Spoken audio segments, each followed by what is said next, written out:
Alright, welcome back everyone. I got some stuff here and I'll go over that here in a minute, but first I want to talk about what I got here. These are super soft rear slicks rubber from a Tamiya Formula One car. So if you're looking for rubber tires for your Pagani F1 or Pagani or F1 vehicle, the Tamiya tires work. Right, the rubber ones. So far, I've not had any luck on finding the foam tires, even though I have another set of rims specifically for foams, right?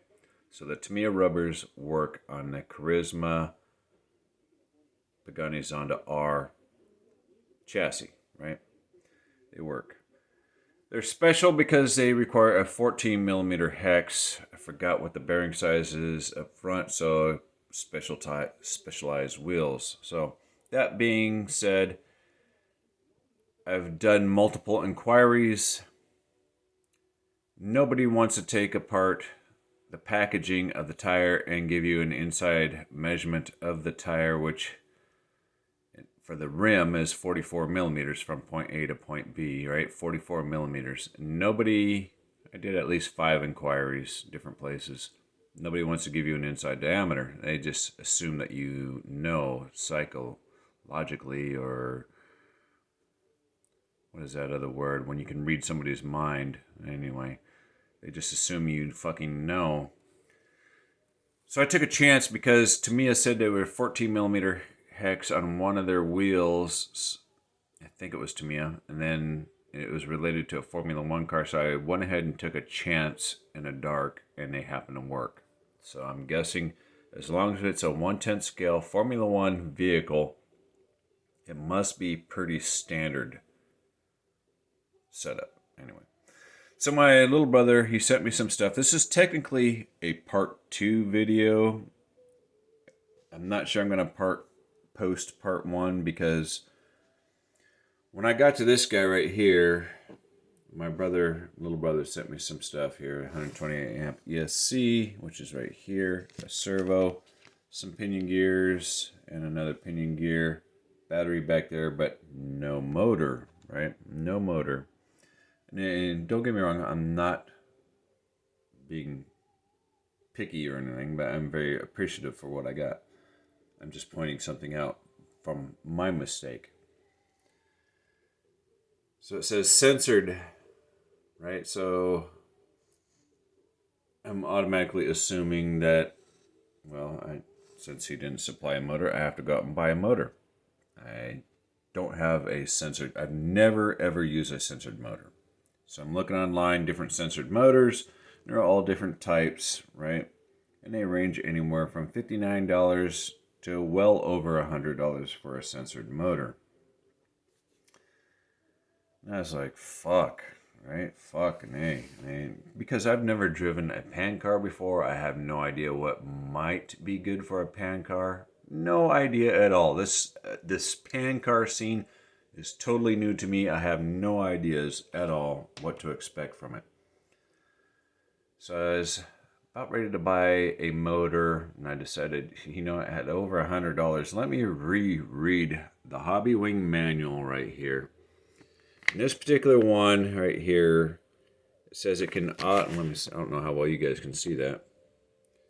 Auto identification system can recognize censored or sensorless brushless motor automatically. Very good. Either way, I'm out of a motor, but I do have in my, hold on, let me get it. Now I did buy this motor a while back, actually for a very cheap Chinese made vehicle that I decided not to use it because it's got all these vented holes in it. It's got all these holes in it. Right, it looks cool. It's a 380 size motor physically, but it's got a 540 size shaft. So like 3 millimeters or 3.17 millimeters or whatever the hell it is.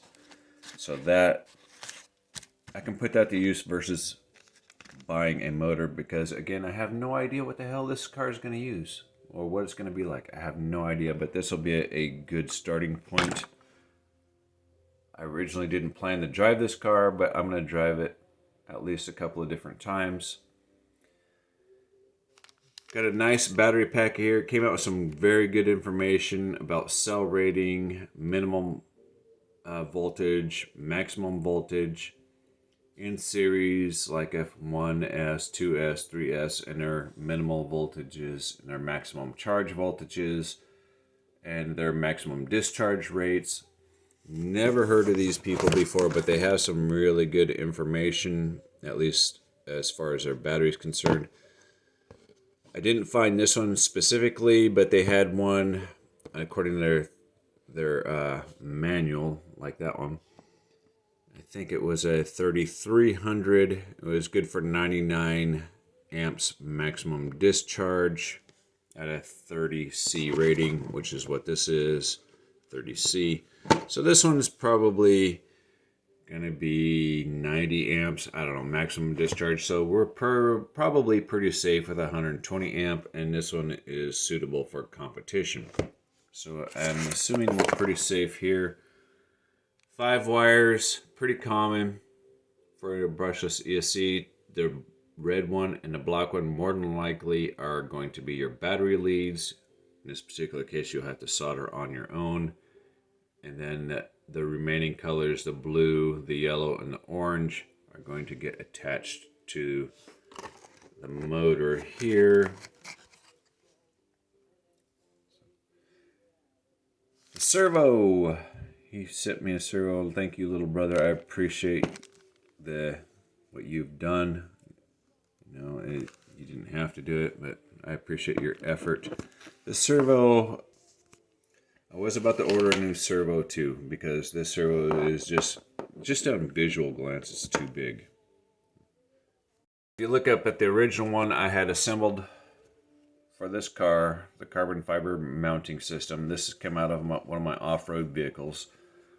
And it just didn't quite work out because it hits the end of the frame rail right up in here, right? It just doesn't quite fit those mounting holes that you see right there. Doesn't quite get there because the servo is just a little bit too chunky this direction.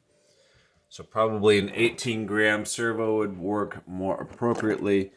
So this servo that he sent me is actually just a few millimeters bigger in height than the original one. Maybe hard for you guys to tell that, but I did compare them. The servo is actually a little bit smaller, so I'm thinking I did scribe a line. I don't know how well you guys can see that. But there is a line right there with a little, there it is. You can see a little vertical line. I need to shave about 3 millimeters off of this guy. So I'm thinking I'll just do a relief cut off this back plastic right here and work it all the way down and remove that one screw. Is it going to hurt anything? I have no idea. But I do want to make this car drive at least once, so I think that is an option. And I'll just save this servo for something else. You did send me multiple pinion gears right here. We got one from Traxxas 48 pitch, which is correct. And these are like 13, 14, 15, and 16. They are all labeled, nicely labeled. Probably upside down. And I'm trying to see through a camera. Let's see, I got turned upside down. There we go.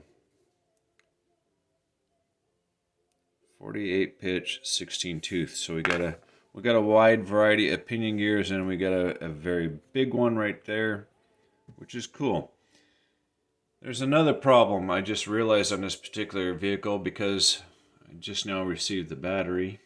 Oh, one more thing before I get there is he also sent me a Spectrum 3-channel receiver. Thank you, little brother. I greatly appreciate it. Thank you very much. You want to see the car run? I will drive it because you put forth half of the effort. And we'll make that happen. I don't know anything about this radio. I don't know. We'll see. Well, I'm going to use it. So the big problem comes now is the battery. And it looks clear as day like the battery goes in there and it slides in. No problem at all. Except we got to have room for a servo right in there. And an ESC and a receiver somewhere, wherever. Then there appears to be a second option, So either way, if that's going to be the case, you have to remove this upper suspension mount system to get this battery in there. Then it's almost permanent with the vehicle, right? There's another option. If we look right here, it looks like it's square cut. It's square cut, and we have this nice long flat edge back there. Nice long flat edge back there, where it looks like it's designed to capture this battery in this direction. But either way, either option, this plate has to be removed. So basically you're going to be charging a battery like this one inside the vehicle unless you want to go through the effort of removing this every single time. Right, so this is not going to be a quick change out battery system at all. Then you got to try and find room to mount your ESC somewhere. I don't know where. Your servo and your receiver probably fit up here nicely, since this is more likely going to have to be removed to permanently capture your battery. I think I'm going to put it to the rear this way to give myself a little more room this direction. So again, just to kind of recap, oh, one more thing. This is the other thing I had ordered. I'm not sure if I covered that in the other video with the rims that I received, but there is an anti-sway bar kit.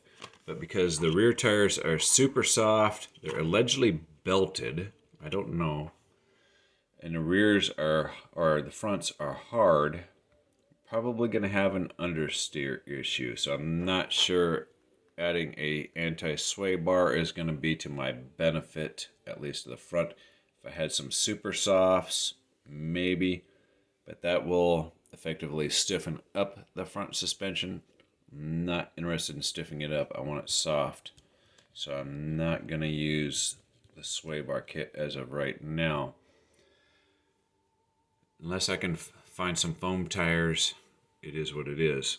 So I got that, the tires, and the wheels, 2 sets of wheels. I did paint these in chrome. It may be hard to discern that in camera. These are more like a in-your-face type color to really give it some contrast. But I was hoping to actually run foam tires on here to give it maximum grip. But either way, it is what it is. So let me get busy and assemble what I can assemble, and we'll go from there.